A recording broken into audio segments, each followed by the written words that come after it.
निखिल सारं नयन गोपी कुमारं वंशीविभूषितकरान् नवनीरदाभात् पीताम्बरागरुणबिम्बफलाधरोष्ठात् पूर्णेन्दुसुन्दरमुखादरविन्दनेत्रात्परं किमपि तत्त्वमहं न जाने। श्रीहरिः सवेरे अपनी जो बात चल रही थी उसी के सिलसिले में इस बातचीत फिर कराया गया। निसंकल्प होना जगत के बंधन से मुक्त होने के लिए बहुत आवश्यक है। जब तक जगत के संकल्प होते रहते हैं तब तक मन की जागतिक क्रिया बंद नहीं होती। मन में जगत बना रहता है संकल्प के द्वारा ही।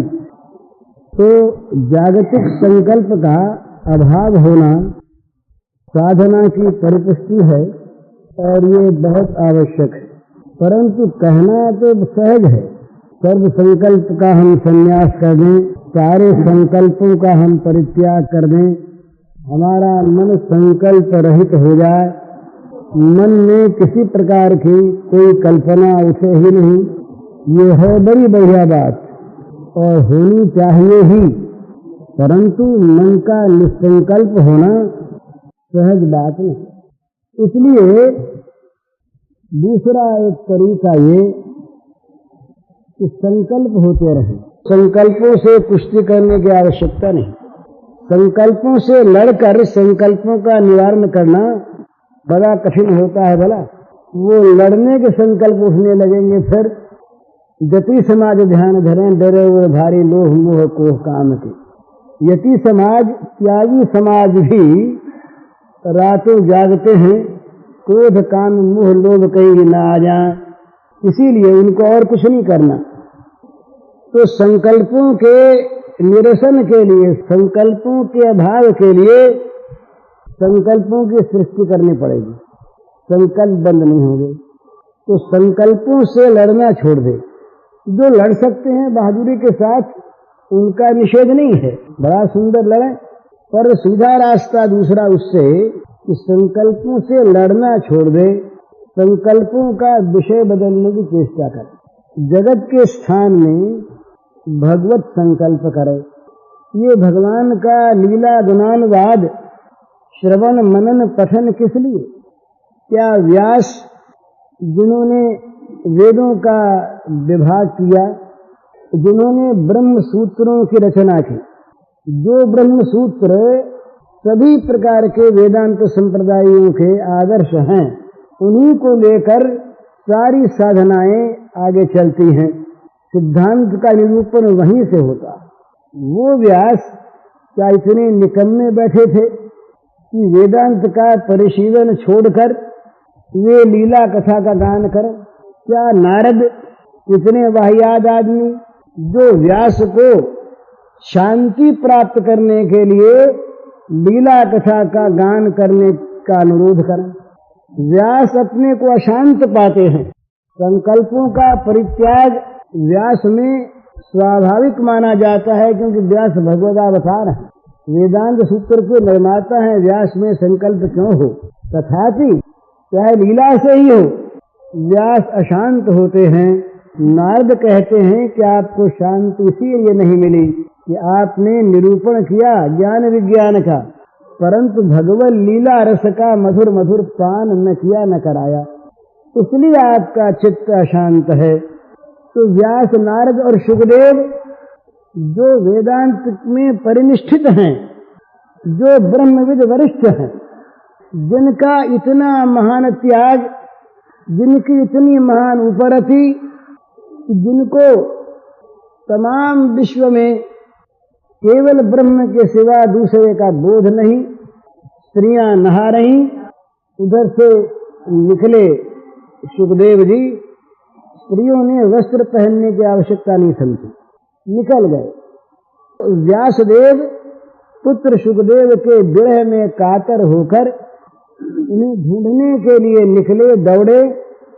उसी सरोवर के पास से निकले, देवियों ने देखा दादा व्यास आ रहे हैं तो चटपट उन्होंने निकलकर अपने अपने वस्त्र पहन लिए। व्यास समीप आए। व्यास ने पूछा, बेटियों, अभी सुखदेव गया इधर से तो तुम लोग ऐसे ही नहाती रही और मैं आया, तुमने वस्त्र पहन लिए। तो मानो उन्होंने कहा कि आपने कहा बेटियों कहा ना, तो आपको ये पता है कि ये स्त्रियां हैं, ये बेटी कैसे कहते। पर सुखदेव को बेटी बेटे का कुछ पता नहीं, वो वृक्ष है या आदमी है ये उन्हें पता नहीं।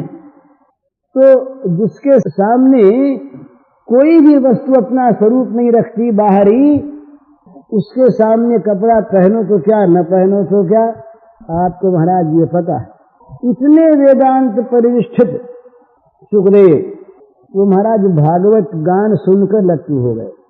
सुखदेव लौटे कैसे? अरण्य में जाकर सुखदेव बस गए, वापस लौटते नहीं। सुखदेव को लाया कैसे जाए? तो भगवान व्यास ने युक्ति की, चला वला करके आपस में शिष्यों को भेजा। भागवत के दशम के कुछ चुने हुए वर्रा पीरम नटवर वपुः कर्णयो कर्णिकारम, ये भगवान के सौंदर्य माधुर्य के प्रकाशक मधुर शब्दों को लिए हुए जो रचना भगवान व्यास की, जहाँ 2-3 श्लोक गाए गए अरण्य में, और जहाँ वो कान में पड़े सुखदेव के, सुखदेव उनके पास आगे, बोले क्या गाया, फिर सुनाओ जरा। फिर सुनाया, बोले ये अमृत कहाँ है, कहाँ से लाए? बोले ये तो व्यासदेव के पास, पिताजी के पास। चलो यही सुनना है, यही पढ़ना। सुखदेव की ये दशा है। तो इससे ये समझना चाहिए कि सुखदेव, व्यास, नारद, वशिष्ठ ये ऐसे अरे गहरे लोग नहीं थे जो किसी बहुत ऊंची चीज को छोड़कर नीची चीज की ओर चलें और नीची चीज जगत को दें, ऐसी बात नहीं। बल्कि ये तो ऐसी चीज है जो उन लोगों को भी सुख देने वाली, आनंददायिनी। ये भागवत के कुंती स्थिति में कुंती देवी ने कहा भगवान से कि महाराज ये आपका अवतार क्यों होता है, लीला क्यों करते हैं आप? इसलिए करते हैं कि ये जो जीवन मुक्त परमहंस मुनि महामुनि हैं, अमलात्मा, अमलात्मा परमहंस महामुनि, उनको भक्ति योग प्रदान करने के लिए आप ये लीला चरित्र करते। तो अमलात्मा, निर्मलात्मा परमहंस मुनियों के मन को जो सुख दे, अमनाओं में मन उत्पन्न कर दे। अमनाओं का मन विचित्र बात है भला। अमनाओं में जो मन पैदा होता है वो मन बड़ा पवित्र हुआ करता है। हमारा मन तो प्राकृतिक मन है, और अमलात्मा मुनियों का मन वो मनोनाश के द्वारा मिट चुका। उस मिटे हुए मन के स्थान में भगवान के गुण सौंदर्य आदि का चिंतन करने के लिए जो मन बनता है, वो मन भगवान का दिया हुआ मन बनता है, अमनाओं का मन। तो जो अमना मनोनाश कर चुकने वाले निर्ग्रंथा, उन्हें कहा निर्ग्रंथा, जिनके अज्ञान की सारी ग्रंथि टूट चुकी, गांठ जो है जड़ चेतन ही ग्रंथि पड़ गई, अज्ञान की ग्रंथि जिनकी सारी की सारी कट चुकी, उन महामना, निर्मना, अमना महापुरुषों में मन का निर्माण करके उनको जो लीला चरित्र सुख देते हैं वे मामूली वस्तु नहीं। तो क्या करे, संकल्प शून्य करने की मन में इच्छा न करे, कोई आवश्यक नहीं, खूब संकल्प रहें, परंतु रहें भगवत संबंधी संकल्प। मन बस बड़ी मधुर मधुर चीज। भगवान अभी संध्या का समय है, बछड़ों को लेकर अब लौटे, भगवान की आगमन की प्रतीक्षा। अभी अभी भगवान आ रहे हैं, अभी अभी भगवान आने वाले हैं, प्रतीक्षा करके खड़े हो गए। अब मन में वही भाव, अब मन में संकल्प विकल्प यही होते हैं, अब आते होंगे, अब ये साहब, अब वो बछड़ों के पीछे कुछ होंगे, अभी मुरली बजाते होंगे, मने उनकी लीलाओं का अंत नहीं। अपने मन में जैसी जो लीला जब आवे, सिलसिला हो बेसिलसिला हो, उसमें किसी क्रम का बंधन नहीं, अमुक प्रकार के क्रम से ही भगवान का चिंतन हो, कोई आवश्यक नहीं।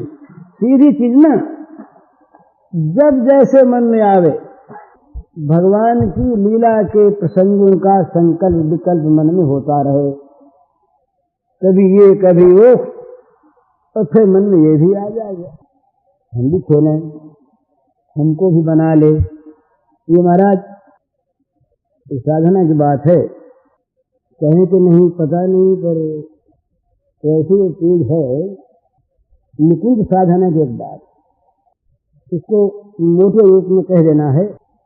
निकुंज साधना में क्या करना पड़ता है? संकल्पज देह का और सेवा का निर्माण होता है पहले। तो संकल्प क्या करना पड़ता है? भगवान के मंडल में निकुंज का जो मंडल है बड़ा विस्तृत है और उसके बहुत स्तर हैं। उनमें एक मंजरी मंडल है। अब वो मंजरी जो हैं उनका बड़ा ऊंचा भाव है, उनमें निज सुख का सर्वथा अभाव है। वे केवल और केवल श्री राधा माधव का सुख संपादन करने में ही लगी रहती हैं, अपने लिए कुछ।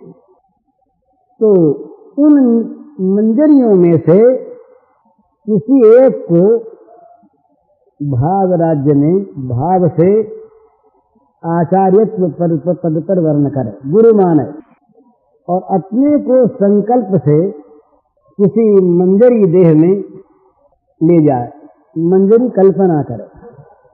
और मंजरी कल्पना, उसके रूप रंग इत्यादि की बहुत सी बातें वो यहाँ कहने के नहीं।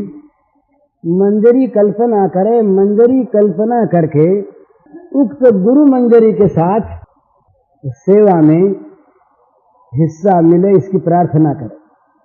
और वो प्रार्थना उस भाव राज्य में ही संकल्प से जब स्वीकार हो जाए तब सेवा आरंभ करे। पहले बाहर की सेवा कोई प्राप्त होगी, कहीं बाहर निकुंज के बाहर कहीं झाड़ू वाड़ू लगा दिया जाए, कहीं कुछ कंटक साफ कर दिए जाए, कभी पीकदानी को लेकर के फेंक दिया जाए। तो महाराज आप बड़े लोगों की बात नहीं है, जो बड़े ज्ञान पर निष्ठित हैं उनके लिए ये चर्चा नहीं, ये तो पागल लोगों की चीजें हैं। तो यूं करते करते क्या होगा, उसको मंजरीत्व प्राप्त होगा। पहले कल्पना राज्य, पश्चात भाव राज्य में। इसके बड़े शास्त्र हैं, एक रासोल्लास तंत्र है, इसमें बड़ी विधि है। और केवल विधि से काम नहीं चलता, विधिवत साधना में प्रवृत्त होना पड़ता है। तो फिर क्या होता है कि मंजरी देह की प्राप्ति हो जाती है। तो कल्पना मंजरी, भाव मंजरी, फिर मंजरी देह की प्राप्ति, इस देह के रहते। तो वो क्या होता है, फिर इसी देह में रहते हुए कभी कभी जब ऐसी तीव्र इच्छा हो तब, या जब वहां से आज्ञा हो तब, इस गुरु मंजरी का अनुकरण करते हुए जो सेवा बताई जाए इस सेवा में वो नियुक्त हो जाता है साधक। और फिर होते होते होते मंजरी के साथ उसके प्रवेश का अधिकार होता है। ये निकुंज प्रवेश का अधिकार मामूली चीज नहीं है। ये जहाँ, ये तो ब्रज की बात, जो पुरियों का अंतःपुर है उसमें भी सबका प्रवेश का अधिकार नहीं। जैसे मथुरा, द्वारिका, अयोध्या इत्यादि ये भगवान की लीला पुरियां हैं। ब्रज तो वन है, गोष्ठ है, वृंदावन है। यहाँ तो निकुंज के दो प्रकार हैं, धातु निर्मित, रत्न निर्मित निकुंजें भी हैं, और बहुत निकुंजें यहाँ पर लता पुष्प पत्र निर्मित ही। तो यहाँ का तो अधिकार बहुत कठिन, पर वहाँ के पुरियों के अंतःपुर में भी प्रवेशाधिकार नहीं। भगवान कृष्ण के अंतःपुर में जब वो संजय जाते हैं तो संजय ने वर्णन किया है कि भगवान को संतपुर में प्रवेश का अधिकार प्रद्युम्न और अभिमन्यु को भी नहीं, जो पुत्र हैं। संजय आज जो दो चार अंतरंग भगवान के सहचर हैं, मंजरी स्थानापन्न से समझिए इनको, ऐसे लोगों को अधिकार। तो उसने जा करके देखा, वहां पर चारों जने हैं, अर्जुन हैं, श्री कृष्ण हैं, सत्यभामा हैं और द्रौपदी हैं। तो निकुंज में प्रवेश का अधिकार हर एक को नहीं होता। तो इसमें प्रवेश का अधिकार जिस मंजरी देह से प्राप्त हो जाता है, वो इस वैष्णव साधना में बहुत ऊंचा आसन, ऊंचा उसका क्षेत्र मान लिया जाता है। भगवान के निकुंज में मंजरी भाव से जिसका प्रवेशाधिकार हो जाए, तो ये इस सिलसिले में कह दिया बात केवल सांकेतिक कि संकल्प का परित्याग करने की आवश्यकता नहीं। भगवत लीला संबंधी संकल्प, और उनमें सर्वोत्तम निर्दोष लीला है भगवान का बाल चरित्र। भगवान के प्राकट्य से लेकर गोवर्धन उठाने तक का जो ये बाल चरित्र है, ये सर्वथा निर्दोष, सबके काम की चीज, घर में देखी हुई अपने बच्चों की क्रीड़ा, उसी को भगवान ने देख ली, कुछ करना कराना नहीं दिखे, और इसका संकल्प होने लगे। तो क्या होगा कुछ दिनों बाद, ये करके देखने की चीज है, ये पर करके वही देख सकता जो करना चाहे। जो केवल सुनकर कौतूहल से बोले हम करेंगे, अरे आप करवा दो, ऐसे कहने वाले सबसे अधिक मिलते हैं।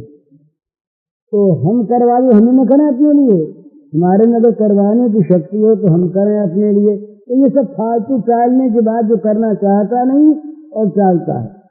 तो यदि मन में पैदा हो जाए आकांक्षा तीव्र, तो ये सीधी चीज, घर में देखी हुई चीज का हम भगवान के साथ संबंध जोड़ने को नहीं जोड़ सकते। फिर क्या होगा कुछ दिनों बाद करके देखने वाले, इसलिए मैंने कही कि हमारे बिना सीखे, हमारी बिना कल्पना के अकल्पित कभी मन में आई हुई लीला नहीं। इस प्रकार की लीला चलते फिरते, उठते बैठते जागते सोने की बात नहीं, हमारे मनों में आने लगेगी। ध्यान करना नहीं पड़ेगा, वो लीला के दृश्य सामने आने लगेंगे जबरदस्ती, पर आने लगेंगे उनको जो उनको पकड़ना चाहे। उपेक्षा करेगा तो वहां तक तो आएंगे, मन दीक्षा में नहीं आते। और कहीं ये मन में हो जाए एक दिन कोई ऐसा करने बोले आज का काम हर्ज हो गया, बड़ा जरूरी काम था, तो भगवान भाई किसी के जरूरी काम को छीनना नहीं चाहते। तुम्हारी जरूरी चीज, जरूरी काम, जरूरी घर, जरूरी मकान, जरूरी पति पुत्र, जरूरी सारे सामान, ये खूब मजे में जरूरी से अपने पास रखो। भगवान से दो जरूरी वाले हैं। जब जरूरत पैदा हो भगवान की कभी, तब भगवान को पुकार लेना, भगवान को तब भी तैयार है। जब तक जरूरत न हो तब तक वो तुम्हारे ऊपर लदेंगे नहीं आकर के हमें जबरदस्ती और तुम स्वीकार कर लो, नहीं कर। ये श्री गोपांगनाओं की क्या कम परीक्षा हुई? ये परीक्षा मामूली नहीं है, लेकिन वो परीक्षा में उत्तीर्ण हो गए। वो इस प्रकार के प्रलोभन, इस प्रकार के भय सामने आते हैं।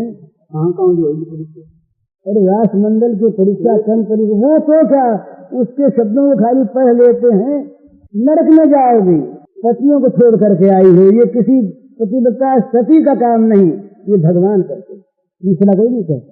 डर जाए कांप जाए आदमी उसी वक्त। तो भय और प्रलोभन बड़े बड़े सामने आते हैं। और परीक्षा होती है महाराज, सबसे बड़ी परीक्षा होती है स्वसुख की। इतनी ये महीन महीन चीज है जो मान देते हैं सुसुख की वांछा नहीं, तो सुसुख की वांछा ही वहां काम करवाने में लगी रहती है। बड़ी कठिन परीक्षा। सुसुख यदि होता हो तो मिलन का परित्याग कर देती है, नहीं चाहिए मिलन। अगर सुसुख है इसमें तो मिलन का परित्याग नहीं चाहिए मिलन। कितना बड़ा त्याग। ये तो पीछे की चीज, हम तो बहुत पहले की चीज कहते हैं। संकल्प करे मन में भगवान, और ये भी इसलिए कि इसमें किसी न्याय वैशेषिक दर्शन की आवश्यकता नहीं है, सांख्य की आवश्यकता नहीं। कितने तत्व हैं, कौन कौन है, आत्मा का क्या स्वरूप है, कैसा है, क्या है, ये जानने की आवश्यकता नहीं। ये जितना जिसको जनाना आवश्यक होगा वो जना देंगे, और नहीं जनाना आवश्यक होगा वो कहेंगे भाई तुम ये जान मान कर जहां आते वहां तुमको ले चलते हैं, तुम इनको जान के क्या करोगे, छोड़ो, सर्वधर्मान परित्यज्य। तो ये संकल्प का परित्याग करने की आवश्यकता नहीं, संकल्प का विषय बदलने की आवश्यकता है। जागतिक संकल्प, प्राकृत संकल्प, भगवान से अतिरिक्त संकल्प, ये सब बदल जाए भगवत संकल्प में। ये बड़ी कठिन चीज है महाराज। संकल्पों का परित्याग, संकल्पों का सब तरह का विनाश, ये मामूली बात नहीं है। जबरदस्ती वो चांद, चौथ वाला चांद, कोई चांद देखता नहीं यूं, पर यदि चौथ के दिन कोई याद दिला दे कि आज चांद नहीं देखना है, तो नहीं देखना में दिख जाता है। और नहीं याद नहीं आए तो कौन हम रोज चांद देखते, बताइए, कौन चांद देखता। इसी प्रकार से संकल्पों का परित्याग करना, परित्याग करना, परित्याग करना, जगत के संकल्पों का। जगत के संकल्प का क्या करेंगे, वो जगत का संकल्प आ गया। तो जगत का चिंतन त्याग के लिए भी न करें। ये मनोवैज्ञानिकों का एक सिद्धांत है, साइकोलॉजी का एक सिद्धांत है कि त्याग के लिए भी त्याग योग्य वस्तु का चिंतन अधिक न करे। क्या होगा कि त्याग तो होगा या नहीं, हो भी सकता है, नहीं भी, पर उस वस्तु का चिंतन होने से वो वस्तु मन के संकल्प में आ जाएगी। तो हमारे यहाँ का जो ब्रह्मचर्याश्रम है वो क्या है? ब्रह्मचर्याश्रम में इस प्रकार का वातावरण, इस प्रकार का साधन, इस प्रकार की परिस्थिति, इस प्रकार का वो गुरुकुल, इस प्रकार के गुरु, सारे के सारे इसके अनुकूल, जिससे विषय जगत का उसको पता तक न लगे। ऋषि श्रृंग ने देवियों को मुनि समझा, लंबे लंबे केश वाले मुनि आए थे, लंबे लंबे केश वाले मुनि आए थे, उन्हें पता नहीं कि ये कोई स्त्री जाति होती। तो संकल्पों के त्याग के लिए संकल्प करने पड़ते हैं, और संकल्पों का सर्वथा परित्याग कहना बड़ा सहज, होना बड़ा कठिन।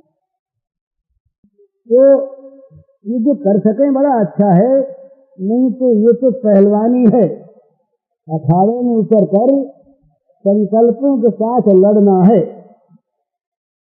लेकिन संकल्पों के विषय को बदल दे, प्राकृत संकल्प के स्थान पर भगवत संकल्प होने लगे। भगवान का चिंतन किसी प्रकार से चित्त में आवे। गीता का विभूति योग, विभूति योग में भगवान ने एक जगह कहा, द्यूतम फलवताम अस्मि, दिया बताया अपने को। किसी भी मनु में, पराशर में, याज्ञवल्क्य में, किसी भी स्मृति में कोई दिए का समर्थन है तो बताइए।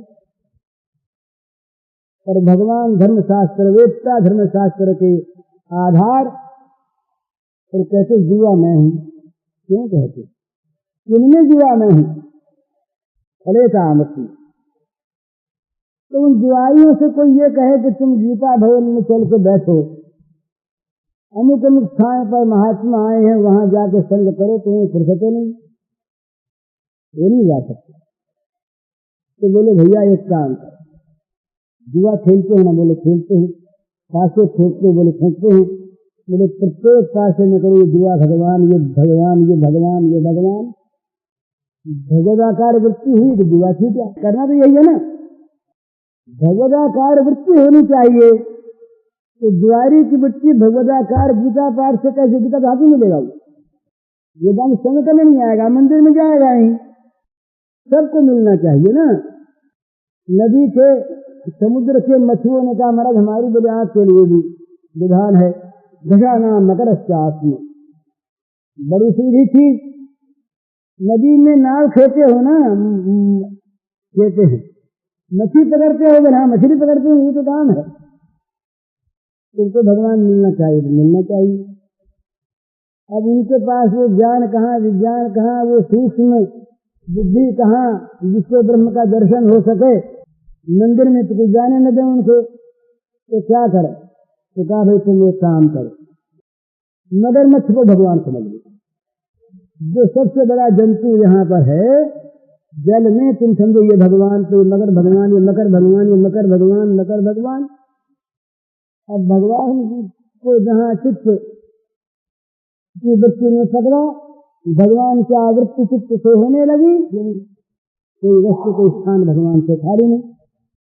तो संकल्प में भगवत संबंधी विषयों को लाने की चेष्टा करें, और वही विषय सीधी थे इंद्रियों में आने वाले भगवान का सौंदर्य माधुरी, इसका संकल्प करे। बड़ा सुंदर भगवान का मधुर, जैसा जैसा अपने मन में आवे उसी प्रकार के भगवान के सौंदर्य की, भगवान के रूप की कल्पना करे।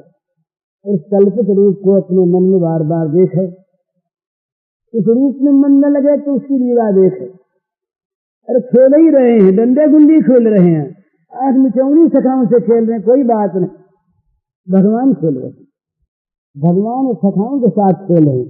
ये जो भगवान है ये ऐसी ठोस चीज है महाराज, और चीज के समय तरल है ही नहीं, उड़ने वाली चीज, केवल हवा भरी है। और भगवान है सॉरी बड़े ठोस है, तो भगवान को भरने लगे हवा अपने आप में करने लगे कि भगवान भर गए, हवा रहेगी नहीं। किसी में हवा भरी हुई है और निकलती है नहीं, कोई ऐसा गोला है, ऐसा बर्तन है, तो इसमें हवा को निकाले कैसे? ऐसी हवा है कि ये हवा किसी फेफड़े में निकलती बद्ध मील हो गई, तो इसमें शीशा भरना चाहिए पहले। जितना जितना शीशा भरेगा फिर हवा की जगह हो जाएगी। शीशा भर गया, बचे हवा से खाली हो गए। तो जगत को निकालने की आवश्यकता नहीं, मन से भगवान को भरना शुरू कर देता। भगवान भर नहीं इतना निकलेंगे नहीं, भगवान को पकड़ना आता, छोड़ना आता, पकड़ना जानते, छोड़ना नहीं जानते। जितने भर गए, जितना भगवान ने ले लिया, जो उनके अधिकार में आ गया उसको सदा के लिए मालिक बन। मेरे इतना तो हमारा हो गया, बात ये है तुम अपना देख। तो इसलिए भगवत संबंधी संकल्प जितना जितना जैसा मन में आवे उसी प्रकार का करता रहे, तो क्या होगा? भगवत संकल्प में मन हो जाएगा। मन जो है ना, ये उसमें मैंने कहा था मन बेचारा गाय है। मन में एक बड़ी सुंदर स्थिति मन में है, मन की है, ये सदाकार होना जानता है, और जिसमें लगाया जाता है उसके आकार का बन जाता है। ब्रह्माकार भी, विषयाकार भी, क्रोधाकार, कामाकार, लोभाकार, न मालूम किस किस आकार का मन बन जाता है। तो गाय जहाँ बंधी होती है, चाहे वो बड़ी खराब जगह में बंधी है, तो चाहे बड़ी अच्छी जगह बंधी है, जहाँ बहुत दिन बंधी रही वही उसका मन रंग जाता। और फिर उस गाय को कहीं जंगल भेजो तो शाम को उस गाय को रस्सी बांध के वहीं लाने की आवश्यकता होती, वो अपने खूंटे पर अपने आप चली आती है बंधने के लिए। क्यों? कि गाय का मन वहां उसी आकार का बन गया। अब उस गाय को हमने दूसरे अच्छी गौशाला में बांधना चाहा, गौशाला बदलना चाहा, और गौशाला इससे अच्छी है, सुंदर है, मच्छर वच्छर नहीं है वहां पर, गंदगी नहीं, पर गाय को आप वहां ले जाइए, पहले गाय भाग के खड़ी नहीं आ जाएगी। और कोई गाय तो देश में रास्ता तोड़ के आना चाहेगी वहां का, क्योंकि यहाँ उसका मुंह रंजा हुआ। तो कुछ दिन आप वहां बांधे रखिए और खाने पीने को अच्छा दीजिए, और वहां का स्थान तो अच्छा है ही, जहाँ उसका मन उसमें रमा, कि जैसे इस समय यह और सबको भूले हुए एक जगह में आ सकता है, उसी प्रकार उसमें हो जाएगी। इसी प्रकार ये मन जहाँ सदाकार हो रहा है जगत में, उस जगत के स्थान में से इसको हटाकर पहले खूंटा तैयार कीजिए दूसरा, नहीं तो बांधें कहाँ, खाली खोल ही दी तो भटक भटका कहीं आ जाएगी। खूंटा तैयार दूसरा हो, सुंदर हो, सुखद हो, उस खूंटे में ले जाके बांध दीजिए, अच्छा खाना दीजिए, वहां रम जाएगी। इसी प्रकार जहां भोगों में चढ़ा के भगवान में लगाए। अभी तो ऐसा है ना, कितना हमारा ये बुरा अभ्यास है, भोगों में दुख पद पद पर अनुभव होता है, तब भी हम उन्हीं की ओर जाते हैं। हमारा ऐसा अभ्यास हो गया कि बुरा कटु अनुभव होते हुए भी उसी ओर हम जाते हैं, लेकिन वो मजा आया नहीं, उसका जरा सा मजा इसको चखा दिया जाए तो भगवत संपर्क के संकल्प करने से ये मजा अपने आप आने लगेगा। चित्त चाहता शांति, चित्त चाहता आनंद, चित्त चाहता है द्वंद्व रहित सुख, माने जिसमें दुख मिला हुआ न हो, ऐसा सुख चित्त चाहता है। ऐसा सुख आत्यंतिक नित्य पूर्ण सुख ये सिवा भगवान के और कहीं है नहीं। वो जो सुख स्वरूप सुखमय आनंदमय भगवान है, उन भगवान के संपर्क में चित्त जब आया, जब उसका संकल्प चित्त में आकर के ठहरने लगा, तो अपने आप उसमें एक ऐसी नवीन सुख की अनुभूति होगी जो इससे विलक्षण होगा। जिसने बहुत कमजोर पतली सी बत्ती की रोशनी में रहने का अभ्यास डाला, तो एक बार तो बिजली देख करके भी आएगा, इसको इस रोशनी का अब तक पता ही नहीं, उसने देखा ही नहीं, और जब बिजली देख लेगा, जो इसका प्रकाश मालूम हो जाएगा, तो सोचेगा जिसमें न तेल चाहिए, न बत्ती चाहिए, न दिया चाहिए, न हवा का भाव, और रोशनी बड़ी अच्छी, तो फिर उसको याद नहीं करेगा।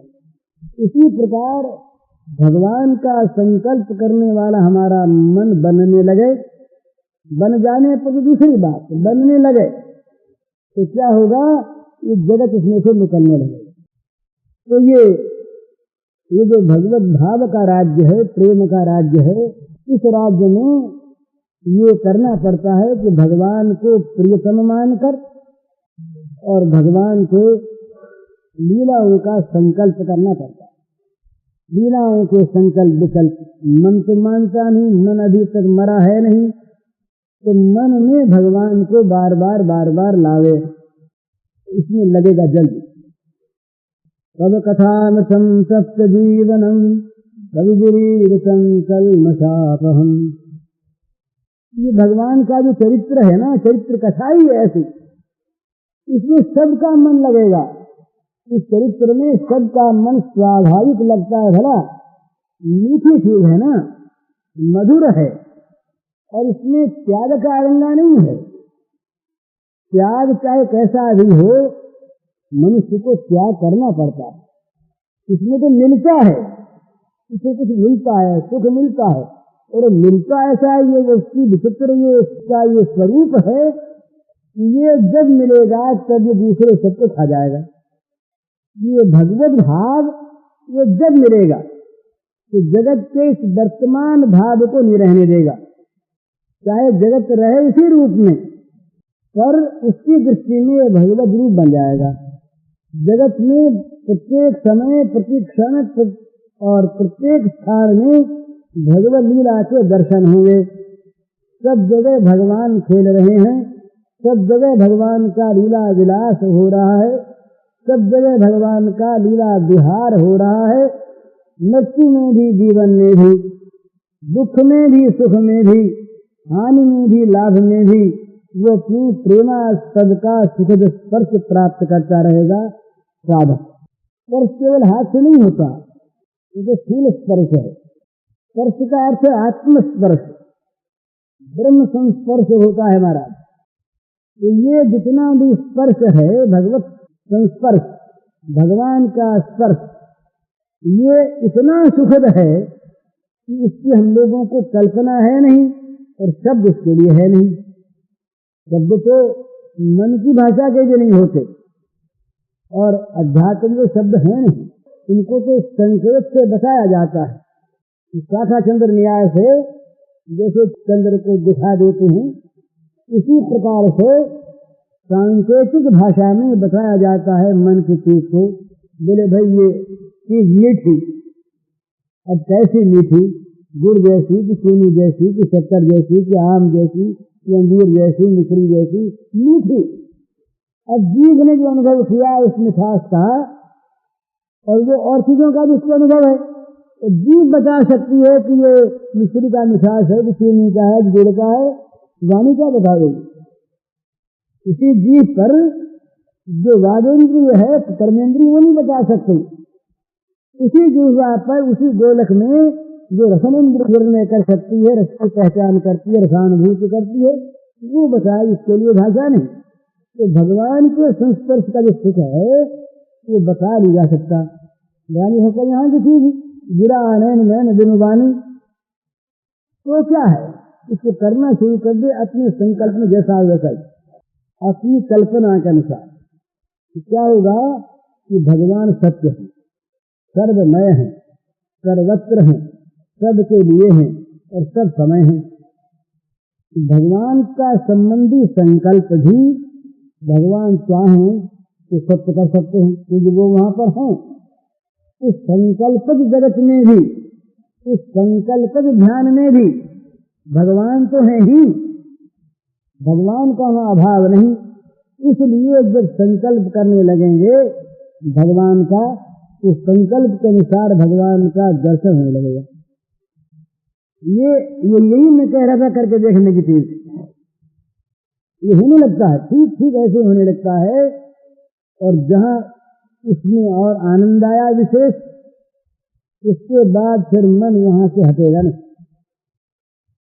फिर वहां उसके लिए त्याग सहज हो जाएगा। इस त्याग जो है ना, इसीलिए कठिन है, इसीलिए त्याग करने में हमको जोर आता है, कठिनता पड़ती है कि हम जिस वस्तु के लिए त्याग करते हैं इसका महत्व हमारी दृष्टि में इस त्याग करने वाली वस्तु की अपेक्षा बहुत अधिक नहीं। वो वस्तु यदि आवश्यक हो, वो वस्तु फ्री की बात तो अलग रही, आवश्यक भी हो तो उसके त्याग हो जाता है। बोले वो घर में दाल नहीं है, दाल लानी, रुपया ले जाएंगे, दाल पल्ले में डालेंगे, रुपया फेंक देंगे उसके पास। रुपये का त्याग होने में कठिनता होती है क्या बताइए? दाल जो कही, दाल बदले में मिल गई तो रुपये का परित्याग करने में कोई कठिनता नहीं। बोल ठीक ले आया, सस्ता लाएगी, और आवश्यक चीज की और कहीं मिलती नहीं, हमें एक दुकान पर से ले आए, रुपया था ही, 5 रुपये फेंकने में कोई भी किसी को दिक्कत होती है क्या? पर रुपया को छीन ले और बेकाम की वस्तु में रुपया खर्च कर दें, तो पश्चाताप होता, बड़ी भूल के भाई हमने धन खर्च कर दिया। तो भगवान की आवश्यकता और भगवान में प्रियता तो दो हो जाए तब तो कोई बात ही नहीं। प्रियता तो सर्वोपरि, प्रियता होने पर तो एक नई चीज पैदा होती है, वो होती है भगवान के मन का निर्माण। उस प्रेमी के लिए भगवान मन का निर्माण करके उसके साथ मिलना चाहते हैं। ईश्वरंत मनस्य भगवान पुकारात्रे ही सर्वे फुल्ल मल्लिका विचरन्तु मनश्चक्रे युग माया में पात्रता है, विचरन्तु मनश्चक्रे। भगवान स्वयं रसास्वादन करना चाहते हैं। यदि रस पवित्र हो, यदि रस अव्यभिचारी हो, यदि रस रस हो, इसमें पुरुषता, विरसता, अरसता ये न हो। जहाँ विषय वो रस पुरुष है, जहाँ सुखाकांक्षा वो रस विरस है, विपरीत रस है। रस की साधना वो है जो रस भगवान के सुख का साधन हो, वो तो रस। और जो रस अपने सुख का साधन हो वो विपरीत रस, वो विरस जैसे कर्म होता है, वो विरस। और जिसमें केवल विषय भरा हो वो पुरस, और जो वास्तविक आनंद का प्रदान करने वाला न हो वो अरस। अरस पुरस विरस रस न हो, सरस रस हो। तो क्या होता है कि उस रस का आस्वादन करने के लिए भगवान चले आते। माने विषय तो है नहीं, और वो समर्पण जो है जीवन का वो उनके सुख के लिए, और उसमें भरा हो प्यार, तो ये सरस रस बन जाता है। इसमें प्रेम रस रहता है। तो सरस रस जहाँ पैदा हो गया वहाँ तो उसको लेने भगवान आ जाएंगे। जिसको सरस रस होता है प्रियता में, प्रियत्व में। जहाँ भगवान प्रिय लगे उनका नाम प्रिय हो गया, उनका ध्यान प्रिय हो गया, उनका तत्व प्रिय हो गया, उनकी बात प्रिय हो गई, सारा का सारा मधुर हो गया। मधुराय थे वो सब मधुर। ये वल्लभाचार्य जी का एक मधुराष्टक है, सारा मधुरे मधुर। तो ये मधुर क्यों? भगवान के माधुर्य का जब प्राकट्य होता है तो जगत में मधुरता भर जाती है। भगवान के रस का प्रादुर्भाव होता है तो जगत सरस बन जाता है। भगवान के प्रकाश का प्राकट्य होता है तो जगत प्रकाशमय बन जाता है।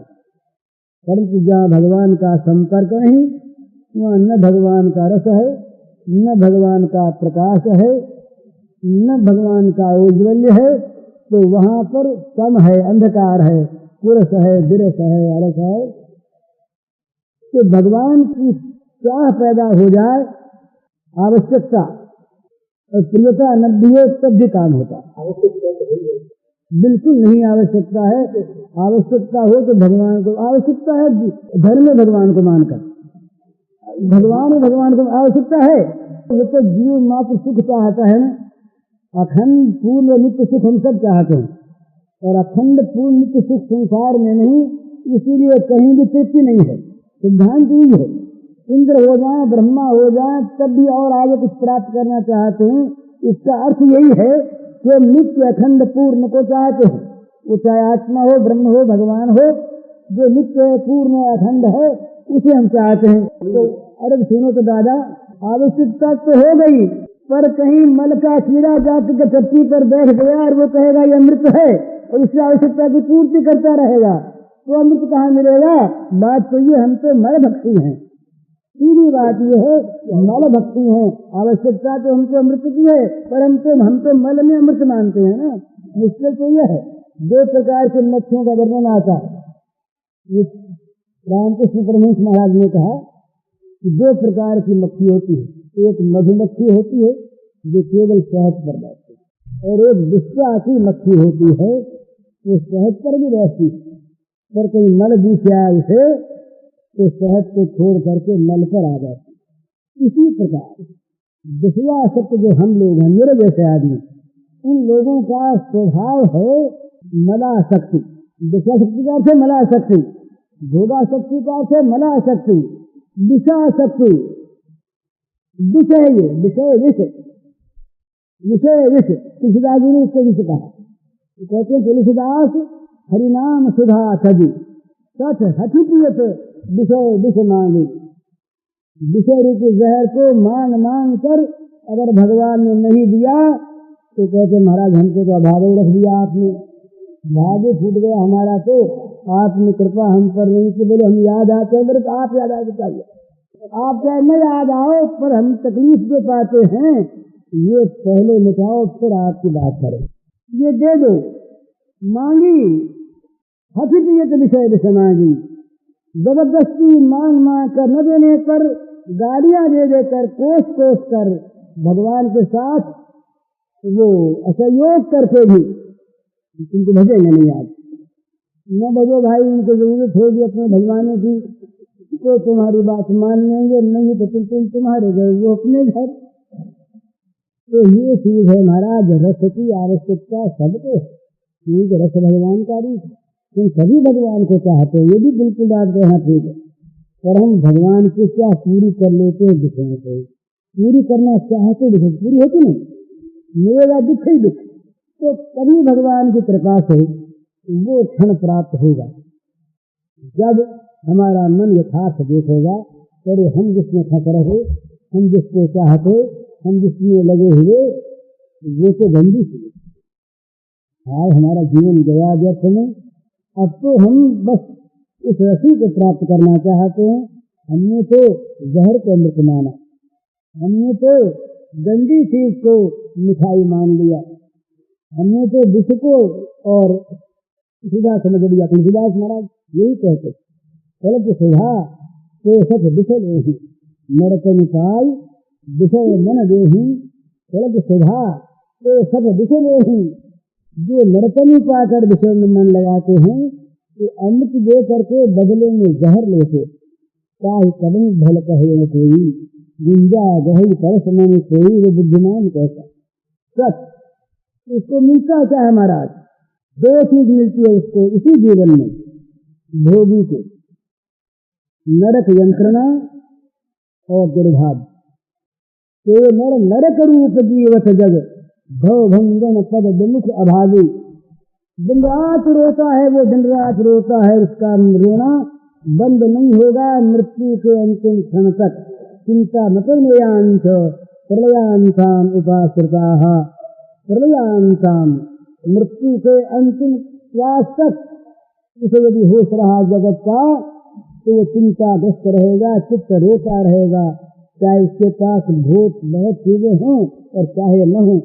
स्वरूप है उसका रुलाना, दुख देना, चिंताग्रस्त रखना। चित्त विभ्रांता मोह जाल समावता सत्ता काम भोगेशु पतंति नरकेशु चौ। यहाँ दुख भोगा, भटकता रहा जीवन के अंतिम मुहूर्त तक, और पतंति नरकेशु चौ, मरने के बाद असिति नरक में गया। इसलिए सावधानी की आवश्यकता, सावधान होकर के भगवान नहीं रस मानकर किसी दूसरी चीज में मन लचाए नहीं, तत्काल गंदगी याद कर ले। और महाराज सच्ची बात यह है कि इधर मन लगने पर इससे अपने आप जादू है ना, वो जादू है। इधर मन लगने पर इधर से मन हटेगा, वो रहेगा नहीं, छिट गया मन। वो एक बार जिसका मन खिंचा फिर लौटेगा। एक और उसका जादू है, भगवान की तरफ सचमुच हमारा मन खिंचा नहीं, मेरा तो नहीं खिंचा, आप लोगों की बात नहीं जानता। अरे हम अपनी कहते हैं, पूछता कौन है क्या। तो भगवान की ओर मन यदि खिंच जाए, भगवान की ओर मन खिंच जाए तो मन का लौटाना ये अपने हाथ की बात नहीं। ऐसी जोर की पकड़ है कि फिर लौटानी तो इनसे प्रार्थना करें, दो काम करें, बहुत सुंदर। एक तो मन में भगत संबंधी संकल्प करने का अभ्यास करें, दूसरे सचमुच रोकर अपनी भाषा में, किसी श्लोक की, छंद की, कविता की भाषा की आवश्यकता नहीं, जिसकी जैसी भाषा, अपनी भाषा में अपना दुख भगवान के सामने रोए। ये कहे कि मेरे को जगत के संकल्प आ रहे हैं, जगत मन में भरा जा रहा है, रात दिन जल रहा है। अब महाराज आप शाम को सुधा की वर्षा करो, आप कृपा करके ऐसा करो कि मेरे मन से आपके सिवा अन्य सारे संकल्पों का संन्यास होगा। मैं नहीं चाहता किसी और प्रकार का कोई सुख, केवल आपका स्मरण मन में बना रहे। जगत की चीज बदलवाना नहीं चाहता। यद भाग्यम तद भगवती भगवन पूर्व कर्मानुरूपम। यहाँ जो होना होता है उसको बदलवाने के लिए नहीं कहता आपसे। दुख सुख जिनके नाम हैं ये दोनों आते रहे इच्छानुसार, उनको बदलवाना नहीं, उनमें झंझट है ही नहीं। वो तो खेल है। कभी कभी विकराल वेश में भगवान आ जाते हैं, कभी हंसते हुए आ जाते हैं वही दूसरे हैं नहीं। नकाब डाले हुए, कभी दुख के नकाब और कहीं सुख के नकाब, वेश बदले हुए, उन्हें पहचान लिया जाता है, तब तो फिर दुख रहता ही नहीं।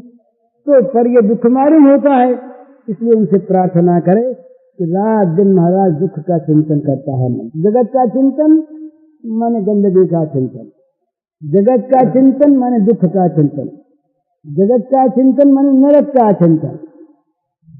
तो ये नरक यंत्रणा और ये दुर्भाग्य, इससे आप बचाओ।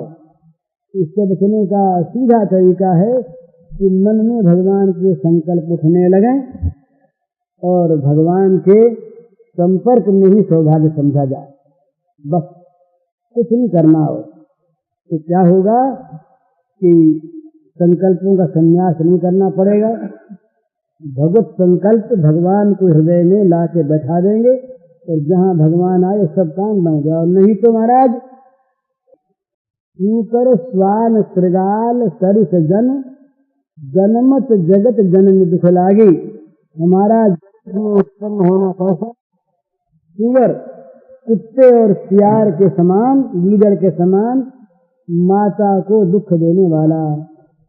हमने माता को दुख देने के लिए ही उसके उदर में रह करके और मनुष्य के रूप में सुअर पैदा हुए, कुत्ते पैदा हुए, गीदड़ पैदा हुए। जगत की कोई सेवा नहीं हुई, अपना उद्धार नहीं हुआ।